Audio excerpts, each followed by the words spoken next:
بسم اللہ الرحمن الرحیم غیر المغضوب علیہم ولا الضالین آمین۔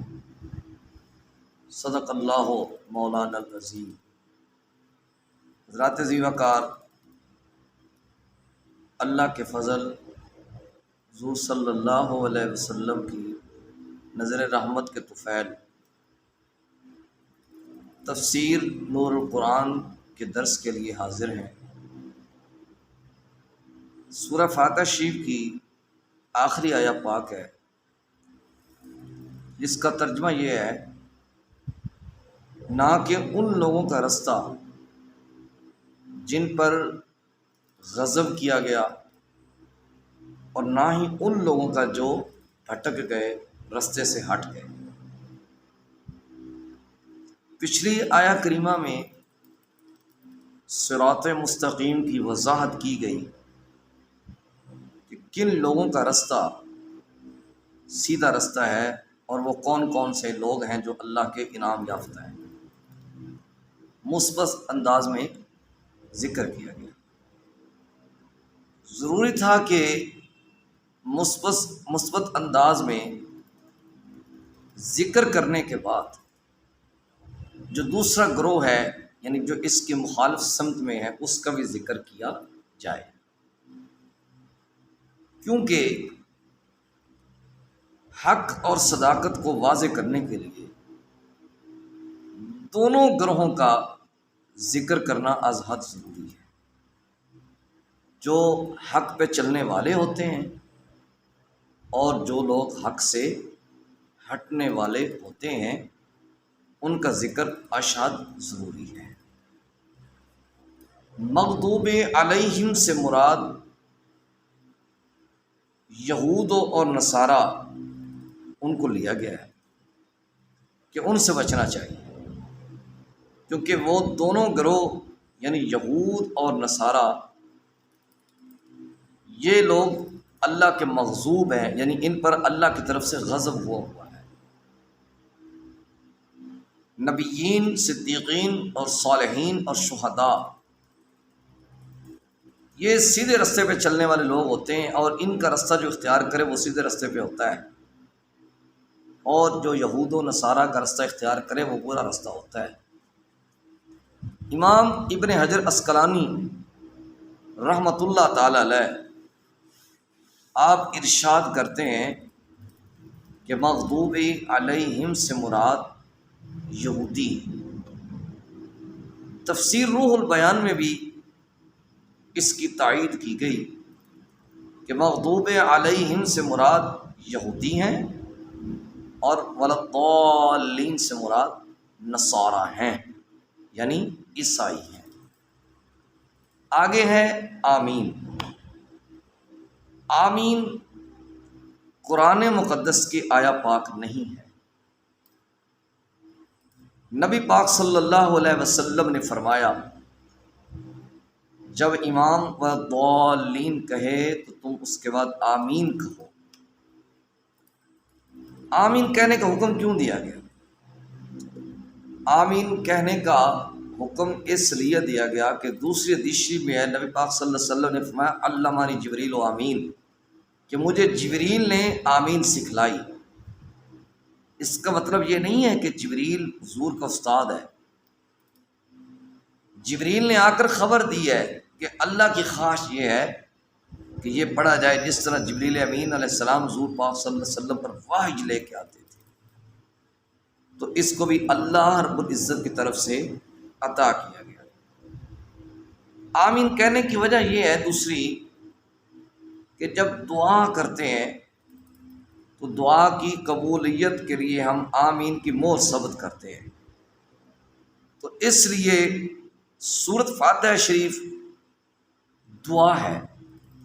اس کے معنی دعا کے بھی آتے ہیں۔ پہلے اللہ کی تعریف ہے، اللہ کی صفت رحمان رحیمی کا ذکر ہے، اللہ کی ملکیت کا ذکر ہے، اس کے بعد عبادت کا ذکر ہے، اس کے بعد استعانت کا ذکر ہے، اس کے بعد پھر دعا شروع ہوتی ہے، صراط مستقیم مانگا جاتا ہے، پھر صراط مستقیم پر کون کون سے لوگ ہیں ان کی وضاحت کی جاتی ہے، پھر جو لوگ حق و صداقت سے ہٹے ہوئے ہیں ان کی وضاحت کی جاتی ہے، ان کے رسے سے پناہ مانگی جاتی ہے۔ تو یہ آمین کہہ کر اللہ کی بارگاہ میں یوں ہم عرض کرتے ہیں کہ یہ جتنی دعا کی ہے اس کو تو قبول کر لے۔ تیسری حدیث شریف ہے، نبی پاک صلی اللہ علیہ وسلم نے فرمایا جس کی آمین فرشتوں سے موافقت کر گئی اس کی دعا قبول ہو جائے گی۔ جب امام صاحب سورۃ فاتحہ شریف کی تلاوت کرتے ہیں نماز میں، تو چونکہ نماز میں اللہ کے مقرب ملائکہ بھی شامل ہوتے ہیں، جب وَلَضَّالِّينَ کا آ جاتا ہے تو پھر وہ آمین کہتے ہیں۔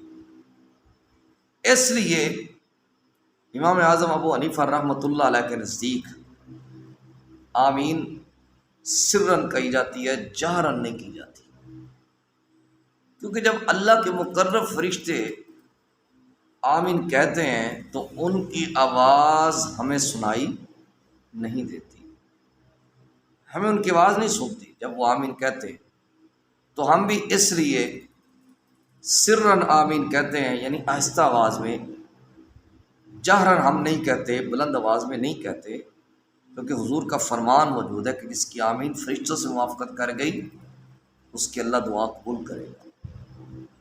لیکن یہاں پہ تھوڑی سی میں وضاحت بھی کر دوں، یہ ایسا مسئلہ نہیں ہے کہ جس پہ شدت اختیار کی جائے، جس پہ جناب یہ کہا جائے کہ اگر کسی نے آمین اونچی آواز میں کہا تو اس کی نماز ہی نہیں ہوگی، فلاں نہیں ہوگا، فلاں نہیں ہوگا۔ بھئی یہ اختلافی مسئلہ ہے۔ امام اعظم ابو حنیفہ رحمۃ اللہ علیہ کی جو تحقیق ہے وہ سرن آمین کہنے پر ہے، جبکہ امام شافعی رحمۃ اللہ علیہ کی جو تحقیق ہے وہ جہرن آمین کہنے پر ہے۔ تو یہ ایک اختلافی مسئلہ ہے۔ نبی پاک صلی اللہ علیہ وسلم کا فرمان بھی ہے، اختلاف فی امت رحمہ، اختلاف میری امت کے لیے رحمت ہے۔ اصل میں نا ہم اختلاف نہیں کرتے، ہم مخالفت کر بیٹھتے ہیں۔ ہم یہ کہتے ہیں کہ جناب فلاں بندے نے یہ بات کی ہے، وہ کون ہوتا ہوا، میں مفتی ہوں، میں فلاں ہوں، وہ بات کرنے والا کون ہوتا ہے؟ یہ ہے مخالفت۔ اختلاف کیا ہے؟ ایک بندہ بیٹھا ہے اس نے اور بات کی، محمد احمد بیٹھا ہے اس نے اور بات کی، ارشاد بیٹھا ہے اس نے اور بات کی۔ سب کی بات کا احترام کیا جائے، اختلاف کیا جائے، لیکن ان کی ذات کے ساتھ کسی قسم کی چیڑ نہ رکھی جائے۔ یہ ایک موضوع ہے الگ، اختلاف کس طرح ہوتا ہے۔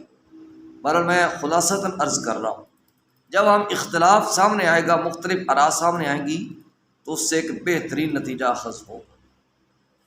نبی پاک صلی اللہ علیہ وسلم کے پاس سے جب اوجری پیش کی گئی تو آقا علیہ السلام نے فرمایا میں نہیں کھاتا، تم نے کھانی ہے تو کھا لو۔ لہٰذا حضور نے اختلاف کیا، مخالفت نہیں فرمائی، یہ نہیں فرمایا یہ حرام ہے اس کو کھاؤ ہی نہ، منع تو کیا ہی نہیں، میں نہیں کھاتا تم نے کھانی تو کھا لو، یعنی کراہت حضور نے محسوس کروائی، اس وجہ سے وہ مکروہ تنزیہ ٹھہری۔ حضرت عمر فاروق رضی اللہ تعالیٰ عنہ آپ حق مہر کی جو مقدار تھی وہ متعین کرنے لگے تھے کہ بس زیادہ سے زیادہ اتنی ہونی چاہیے، جبکہ قرآن نے کم از کم متعین کیا، زیادہ سے زیادہ کوئی متعین کی جتنا مرضی کو دے دے۔ آپ نے تمام خواتین کو بلا لیا تو ایک عورت کھڑی ہوئی، اس نے کہا عمر آپ نے اللہ کا قرآن نہیں پڑھا؟ کہا کیا ہوا؟ جب اس نے یہ آیت کریمہ پڑھی جس کے اندر حق مہر کا ذکر تھا، حضرت عمر نے تو نہیں کہا میں تو وقت کا خلیفہ ہوں، میرے بارے میں حضور کو فلاں فرمان، یہ عورت کون ہوتی ہے میرے ساتھ اختلاف کرنے والی؟ بلکہ آپ نے اس بات پہ سجدہ شکر ادا کیا، اگر آج یہ عورت نہ ہوتی تو عمر ہلاک ہو جاتا۔ تو اس میں یہ بات جو کرنے کا مقصد یہ کہنے کی ضرورت نہیں ہے کہ اگر اونچی آمین کہیں گے تو نماز ہی نہیں ہوگی، فلاں ہی نہیں ہوگا، اتنی سختی کی ضرورت نہیں ہے۔ نماز ہونے یا نہ ہونے کا تعلق صرف فرائض اور واجبات کے ساتھ ہوتا ہے، سنن کے ساتھ اس کا کوئی تعلق نہیں ہوتا، استحباب کے ساتھ اس کا کوئی تعلق نہیں ہوتا۔ تو یہ ایک مسئلہ تھا جو آخر میں آپ سے عرض کر دیا ہے۔ بہرحال امام اعظم ابو حنیفہ کا موقف جو ہے وہ مضبوط ہے، سر آمین کہنے پہ اللہ پاک کی بارگاہ میں التجا ہے، اللہ پاک مجھے اور آپ کو نور قرآن سے معمور فرمائے۔ سورۃ فاتحہ شریف کا اختتام ہو چکا ہے، کل انشاءاللہ سورۃ بقرہ کا آغاز کریں گے۔ صلی اللہ تعالیٰ علی حبیبی محمد وعلی آلہ واصحابہ اجمعین برحمتک یا ارحم۔